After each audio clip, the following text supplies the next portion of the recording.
तर नमस्कार मित्रांनो, स्वागत आहे आपल्या आजच्या नवीन ब्लॉग आणि नवीन व्हिडिओमध्ये।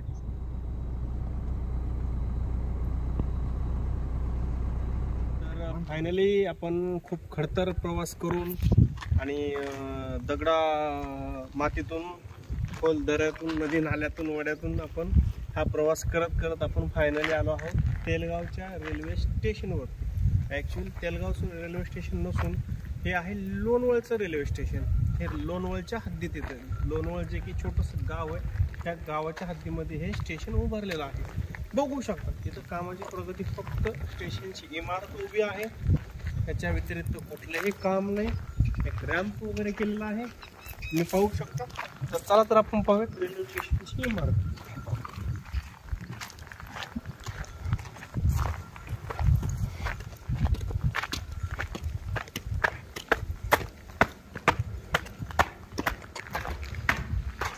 ही अशा प्रकारे इमारत आहे। खूप साधारण छोटंसं हे रेल्वे स्टेशन आहे। पाहू शकता खालची परिस्थिती काय आहे आणि इथं कुठल्याही प्रकारचं काम नाहीये। काम जे होतं ते पण स्टॉप आहे। बघू शकता या पाठीवर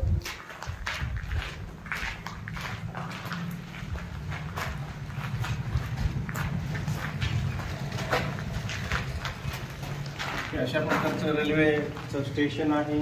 स्टेशन मास्टरसाठी जागा आहे, हा हॉल आहे। ग्रिल वगैरे येऊन पडलेले आहेत, तर काम कुठलंही नाही। बाथरूमची वगैरे व्यवस्था आहे, पर कलरिंगचं कुठलंही काम नाही किंवा कुठलंही मॅनेजमेंट नाही। अत्यंत असं दुर्गम भागामध्ये हे स्टेशन उभारलेलं आहे। तुम्ही पाहू शकता, नजारा बघू शकता तुम्ही। साईडचा पण नजारा बघू शकता। साईडला सगळीकडे अशी शेती आहे आणि विशेष काय असं काम नाही झालेलं इकडं, तुम्ही बघू शकता।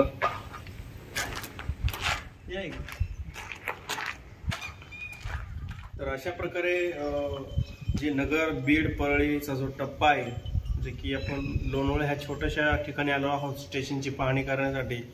बघू शकता स्टेशनचं जे आहे हे काम अर्धवट राहिलेलं आहे आणि तुम्ही माझ्या साईडला समोर ते बघू शकतात, ते जे बीड परळी नगरकडनं जी येणारी जी रेल्वे आहे किंवा जी गाडी आहे, ती ह्या मार्गाने येऊन अशी सरळ ही तेलगाव आणि तेलगाव नंतर सिरसाळा नंतर परळी असे ह्या ठिकाणी ही गाडी मार्गस्थ होणार आहे। तर हे जे टप्पा आहे अति महत्त्वाचा अंतिम टप्पा आहे। ह्या टप्प्यामध्ये आणखी म्हणावं तसं आणि हवं तसं काम झालेलं नसल्यामुळं इथले कामाचा आढावा एवढा काही विशेष नाही आहे। तर आजच्या व्हिडिओ पुरतं एवढंच आपल्याकडे असेल माहिती। आणि चॅनलला नवीन असताल तर लाईक सबस्क्राईब